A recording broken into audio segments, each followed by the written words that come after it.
എല്ലാവർക്കും നമസ്കാരം. ഒരുപാട് നാളായി ചെടികളെ പറ്റിയും പൂക്കളെ പറ്റിയൊക്കെ പറഞ്ഞിട്ടല്ലേ, നേരം കിട്ടുന്നില്ലെന്നേ.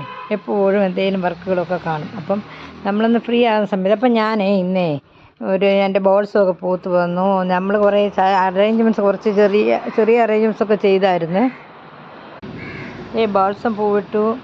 കടലാസ് ചെടി ഇപ്പം ശ്രദ്ധിക്കാത്തതുകൊണ്ട് കാക്കപ്പൂക്കളൊക്കെ ഒത്തിരി ഉണ്ടായിട്ടുണ്ട്. ചെറിയ രീതിയിൽ ചെറിയ ഫ്ലവർ അറേഞ്ച്മെൻറ്റ്സൊക്കെ ഇഷ്ടമാണ് എനിക്ക്.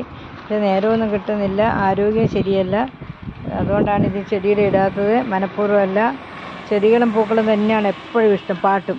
ഇതാണ് നമുക്ക് ഏറ്റവും ഇഷ്ടമുള്ള കാര്യം. അതുകൊണ്ട് ഞാൻ കുറച്ച് സ്നേക്ക് പ്ലാന്റും ഒക്കെ നമ്മുടെ തൊടിയിൽ കൂടെയൊക്കെ വെച്ചിട്ടുണ്ട്. അതെല്ലാം അങ്ങോട്ട് വളർന്ന് ഒരുപാടങ്ങായി. സ്നേക്ക് പ്ലാന്റ് ഓക്സിജൻ ഇഷ്ടംപോലെ കിട്ടിക്കോട്ടെ എന്ന് വെച്ചുകൊണ്ടല്ല, ഇത് പെട്ടെന്ന് വളരും. മറ്റു വലിയ പരിരക്ഷയൊന്നും വേണ്ട. നമ്മുടെ ഇപ്പോഴത്തെ അവസ്ഥയ്ക്ക് നല്ലൊരു ചെടിയാണ്. ഇവിടെയൊക്കെ കണ്ടോ, സുന്ദരിയല്ലേ? അങ്ങനെ ചെറിയ